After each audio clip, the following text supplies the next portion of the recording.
Bienvenue dans la deuxième partie de cette série de 3 vidéos sur quoi manger en hiver. Pour ceux qui n'ont pas encore vu la première partie, c'est ici.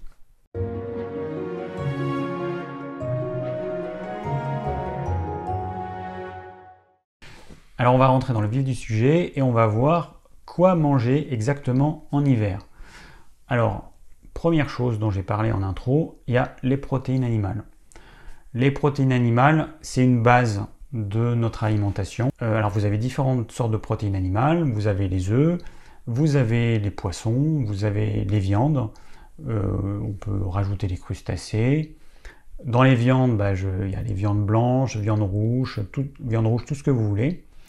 Voilà, je ne mets pas les produits laitiers dans les protéines animales, même si ce sont des protéines, même si c'est animal, parce que les produits laitiers, ce ne sont pas des aliments que je conseille au quotidien.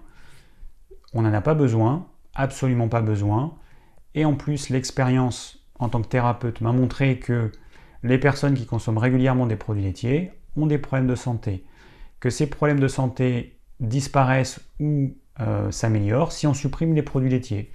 Donc j'en suis venu à la conclusion, et je suis quand même très loin d'être le seul, que les produits laitiers au quotidien, c'est pas top. Donc ça reste des aliments plaisir, qu'on va manger de temps en temps pour se faire plaisir, mais on oublie ça au quotidien. Donc protéines animales, viande, poisson, œufs, en gros. Alors suivant votre tempérament, vous allez en manger plus souvent et plus.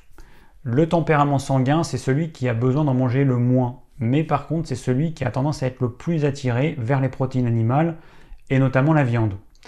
Donc, voilà, il y a un dilemme.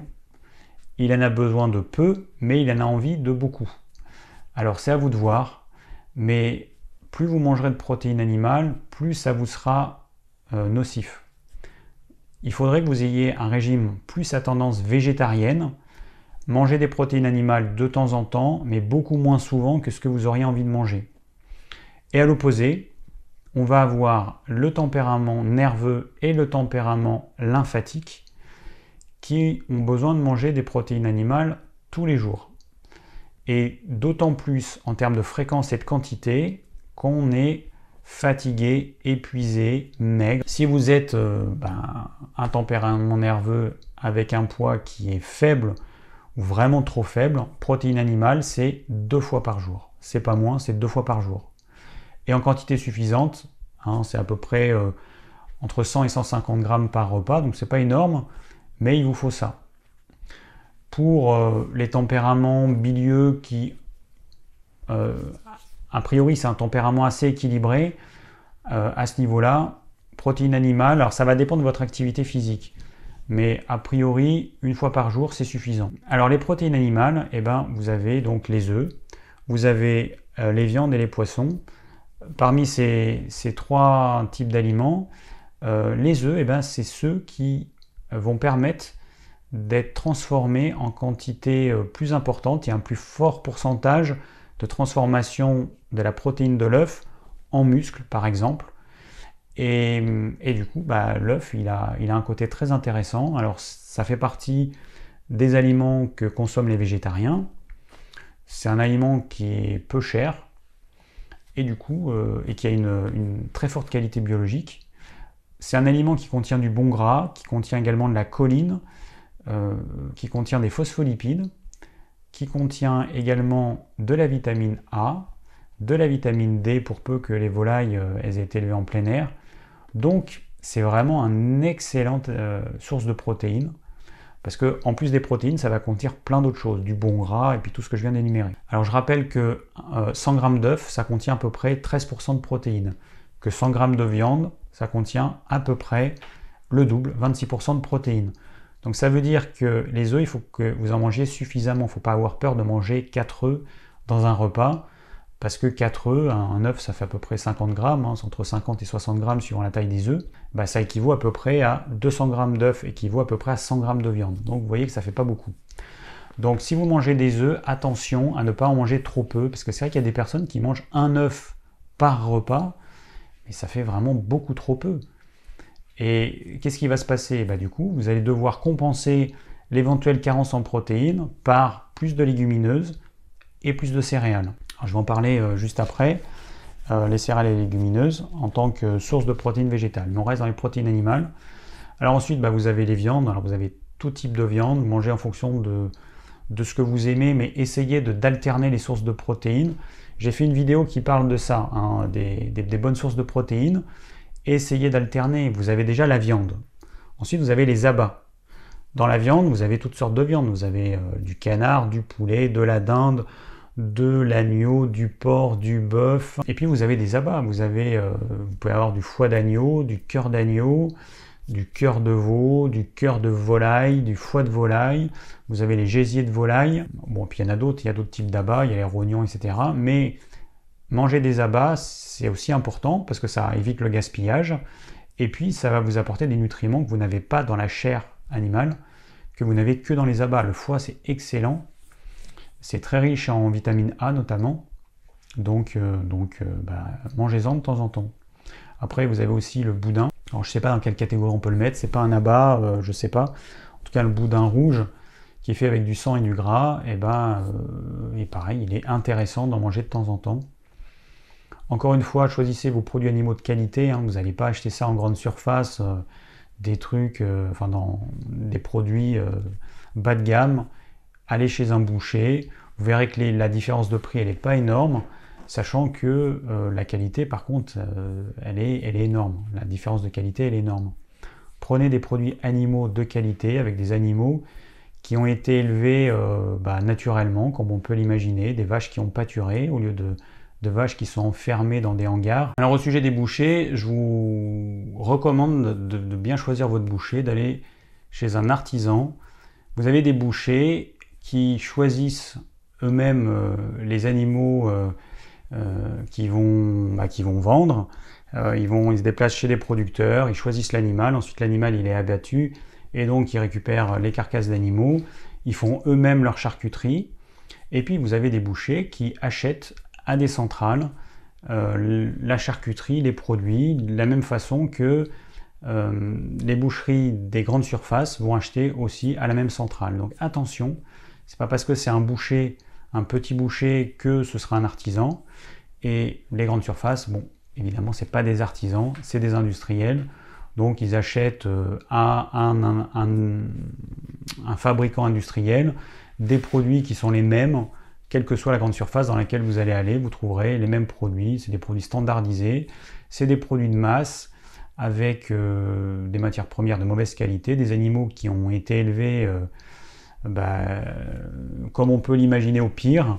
Donc ça, c'est évidemment à éviter. Et je sais que c'est pas évident, mais vous savez, quand on cherche à manger le plus sainement possible, on est obligé de se creuser un peu la tête. On est obligé des fois de faire des kilomètres en plus. On est obligé de chercher. Moi, je savais pas, par exemple, autour de chez moi, que j'avais à quelques kilomètres une éleveuse de lait bio. Je ne savais pas que j'avais un producteur de cochons à 3 km qui faisait du cochon bleu blanc cœur. Bon, il faut chercher en fait. Je sais que c'est pas évident, mais il faut chercher. Et une fois que vous avez trouvé votre producteur, vous avez un produit de qualité. Je rappelle qu'on descend quand même tous de chasseurs-cueilleurs. Alors c'était il y a très longtemps, il y a 100 000 ans, on était encore des chasseurs-cueilleurs. Et on passait nos journées à chercher nos nourritures. C'était la plus grosse dépense énergétique. On cherchait ce qu'on allait manger. Donc aujourd'hui, on n'a plus cette problématique. On a une problématique différente qui est de chercher des produits de qualité. Alors c'est quand même beaucoup moins énergivore que de passer ses journées à arpenter les forêts, la savane pour chercher notre alimentation.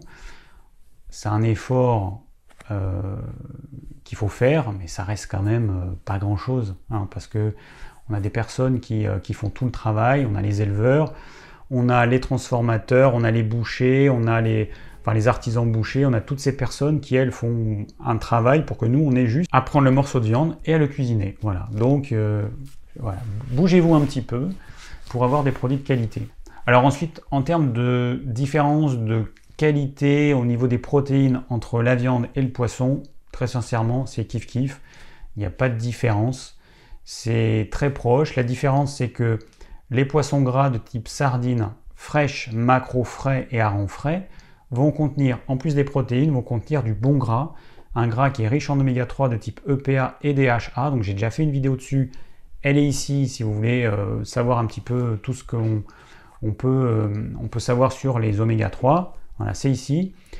Donc je vous invite à manger du poisson gras 3 fois par semaine. Voilà, c'est pas beaucoup, mais il y a des gens qui ne mangent pas ça 3 fois par semaine. Donc ça vous apportera tous les oméga 3 dont vous avez besoin sur une semaine. Donc c'est pas grand chose, hein. Si vous ne pouvez pas, évidemment vous pouvez prendre des capsules d'oméga 3, mais l'idéal c'est quand même de faire en sorte que notre alimentation nous apporte ce dont on a besoin. Et si je conseille les petits poissons, c'est parce que ce sont ceux qui sont les plus pauvres en polluants. Donc c'est pas pour rien que je conseille la sardine qui est un tout petit poisson. Alors on a vu les protéines animales, on va voir maintenant les farineux féculents, céréales, légumineuses. Alors ça fait partie des aliments qui sont denses, hein, parce que dans un faible volume, il y a beaucoup d'énergie. Un aliment qui est peu dense, ça va être un légume par exemple, hein, du chou, de la salade. Voilà, c'est un aliment qui va contenir beaucoup d'eau, beaucoup de fibres, alors que les céréales vont contenir peu d'eau et vont contenir beaucoup de glucides complexes. Donc c'est un aliment dense. Vous allez en manger, d'autant plus que vous êtes exposé au froid, que vous avez une activité physique soutenue, et d'autant moins si vous n'êtes pas exposé au froid et que vous n'avez pas d'activité physique. Un maçon qui travaille dehors aura besoin de ce type d'aliments denses, alors qu'une personne sédentaire qui travaille au bureau, dans un bureau surchauffé, n'aura pas besoin ou quasiment pas besoin de farineux féculents. Les céréales, alors vous savez, il y a la problématique des céréales qui contiennent du gluten. Vous avez le blé qu'on mange en très grande quantité dans plein d'aliments. Le seigle, on en mange très peu. L'orge, on en mange peu, très peu, quasiment pas. Donc c'est majoritairement le blé que je déconseille de manger au quotidien. Vous avez plein d'autres céréales qui ne contiennent pas de gluten. Vous avez le riz, vous avez le sarrasin, vous avez le millet, vous avez le quinoa. Voilà, j'en oublie, mais c'est les principales qu'on va consommer, sachant que des riz, vous en avez plein de sortes différentes. Vous avez du riz noir, du riz basmati. Alors, on m'a posé la question il n'y a pas longtemps, quel riz tu conseilles qui a un bon indice glycémique, c'est-à-dire qui a un indice glycémique qui est relativement bas. Vous avez le riz, alors les riz complets, pas de riz blanc évidemment, et vous avez le riz basmati complet qui est génial pour ça. Vous avez le riz noir également. Alors, il y a un riz qu'on trouve au magasin bio qui s'appelle riz Néron. Et vous avez du riz noir. Alors c'est pas le riz sauvage, hein, c'est vraiment du riz qui est noir. Quand vous le faites cuire, en fait, il a un côté, une petite couleur qui rappelle l'aubergine. Ça, c'est des riz qui sont vraiment délicieux et puis qui amènent une couleur différente à laquelle on n'est pas habitué. Le pain, tout ce qui contient du gluten au quotidien, de temps en temps, ok, mais pas au quotidien. Pour ce qui est des légumineuses, alors si vous êtes végétalien ou vegan, vous allez forcément manger des légumineuses parce que vous n'avez pas le choix. C'est votre source principale de protéines végétales.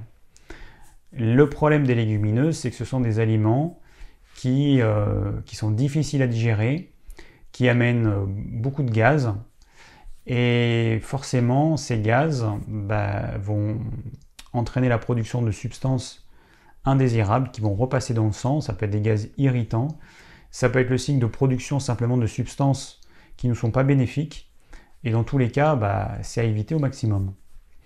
Donc si vous êtes végétalien, vous n'avez pas trop le choix. Moi je déconseille le végétalisme. Donc je le rappelle, le végétalisme est un régime complètement artificiel. Il n'y a aucun mammifère sur la planète qui est végétalien. Ça n'existe pas. Une vache n'est pas végétalienne.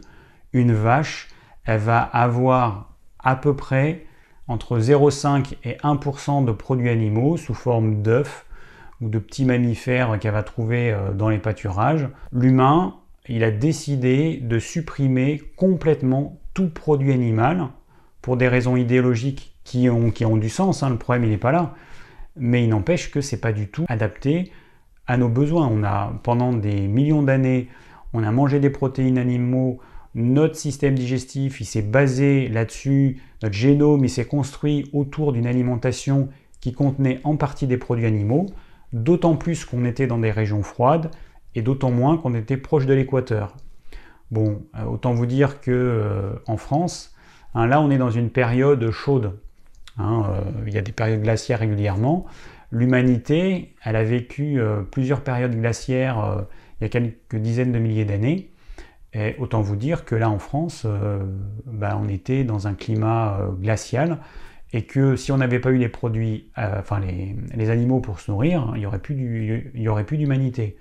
Donc les produits animaux, ils nous ont construits, ils ont construit notre génome, ils ont fait en sorte que notre microbiote soit ce qu'il est aujourd'hui.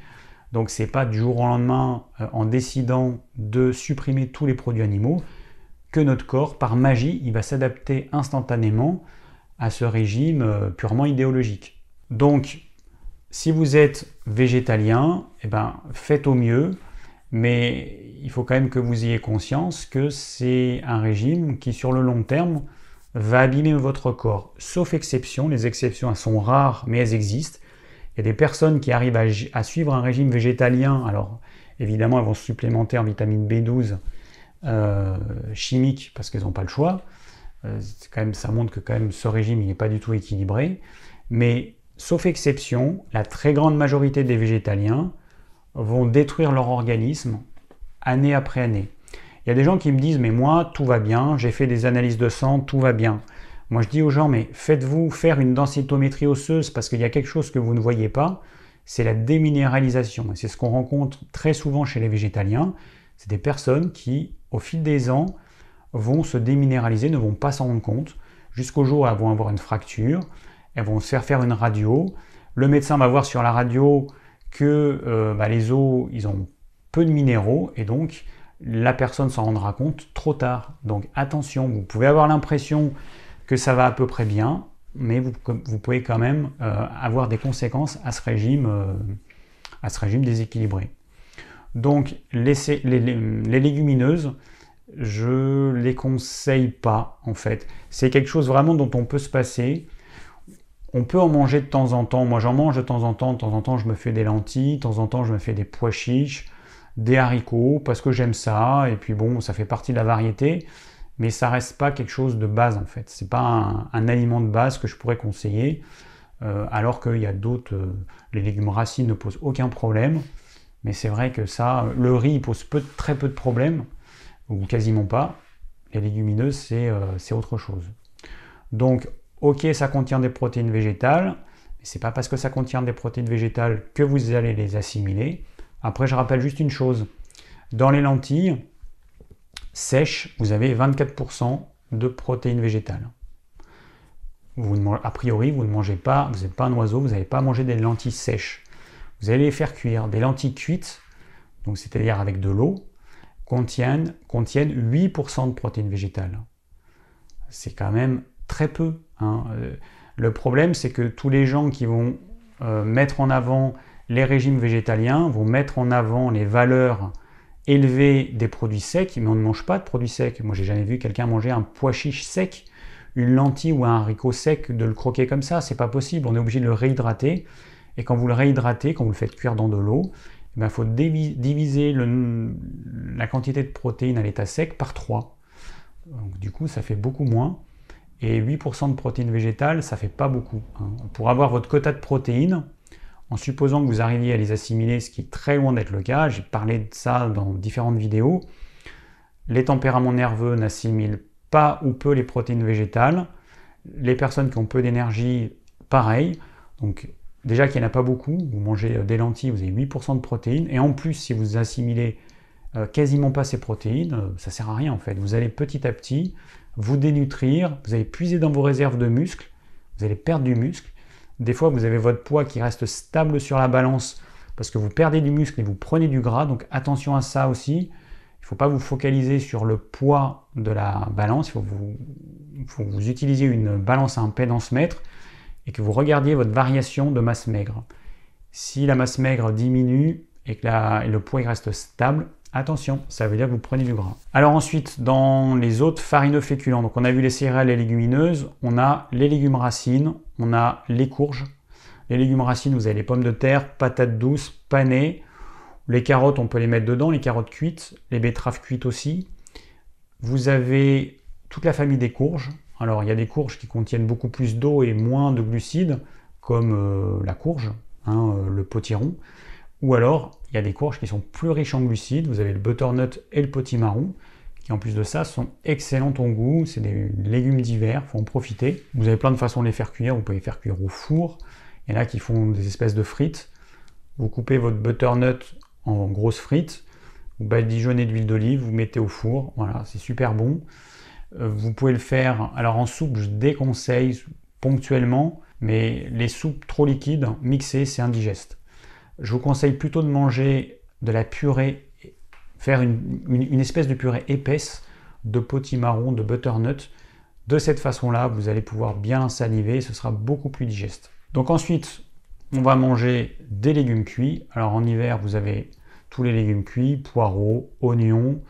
On peut manger du chou, du fenouil, les navets, carottes, betteraves.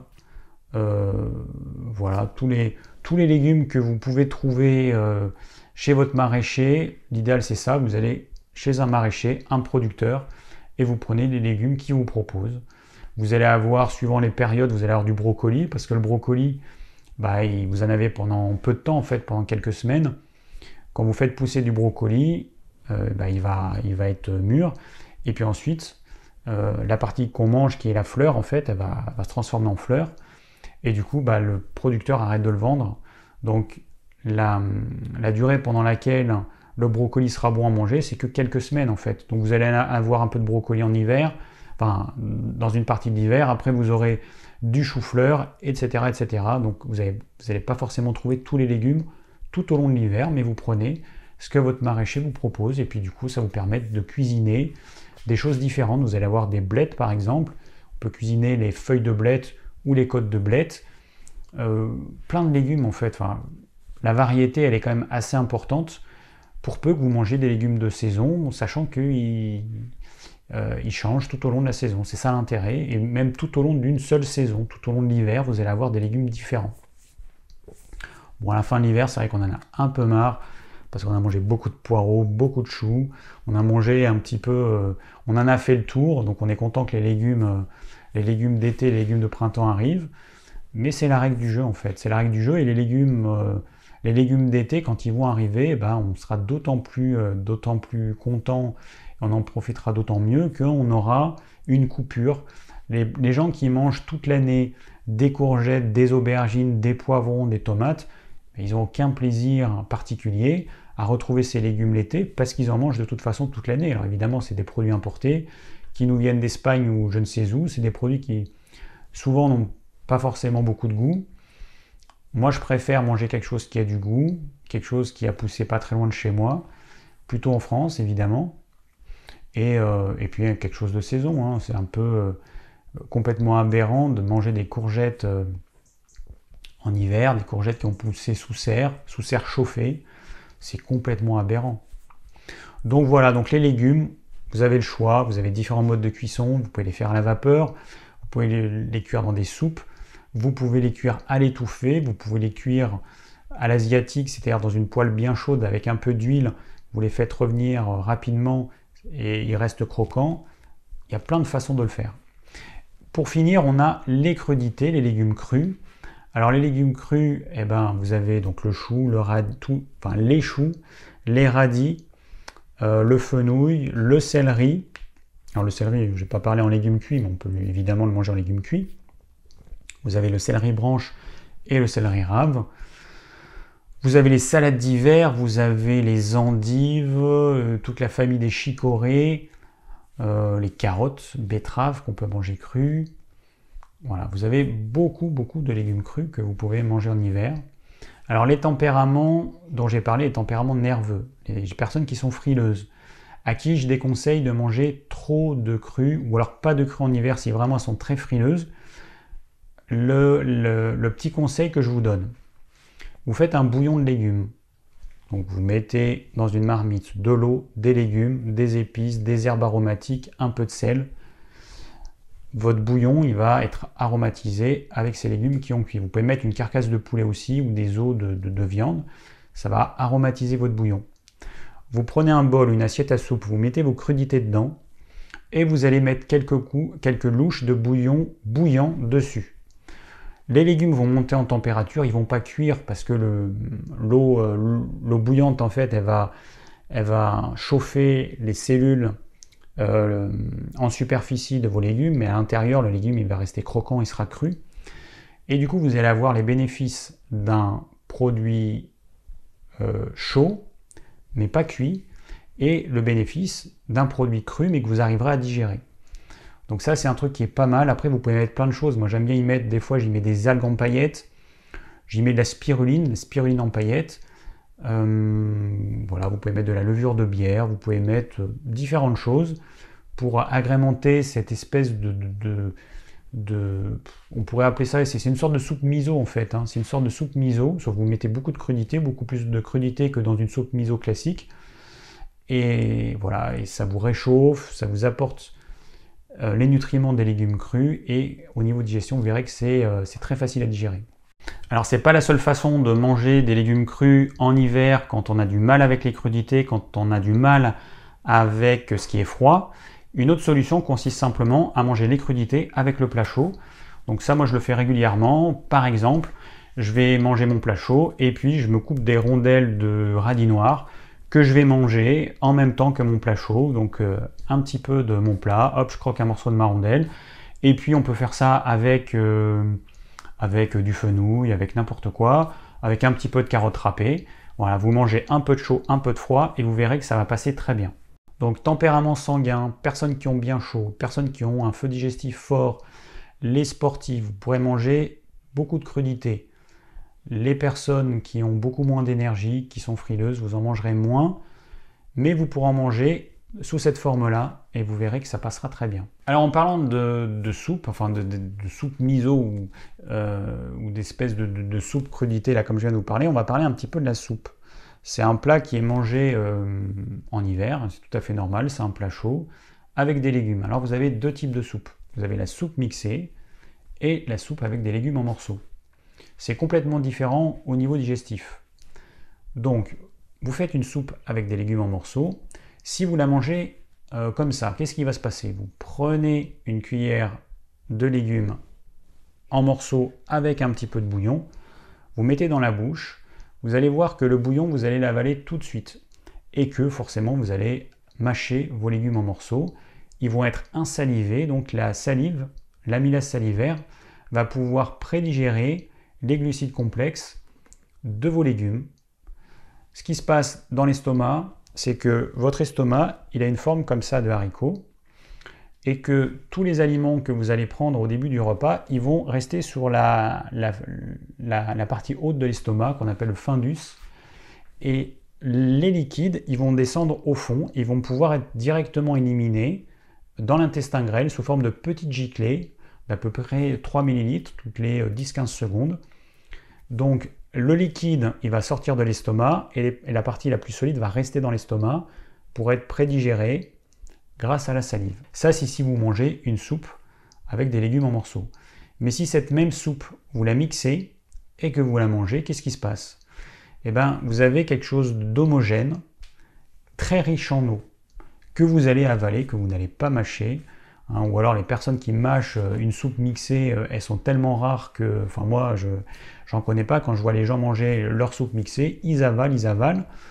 Donc, c'est trop liquide pour rester dans la partie haute de l'estomac. Ça va glisser et ça va aller au fond.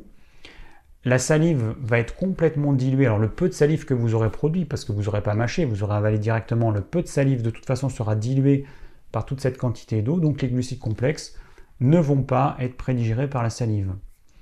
La conséquence, c'est que les personnes qui ont un reflux gastrique, très souvent, ce sont des personnes qui mangent des soupes mixées. Le simple fait de manger cette même soupe non mixée fera toute la différence. Donc c'est pas grand chose.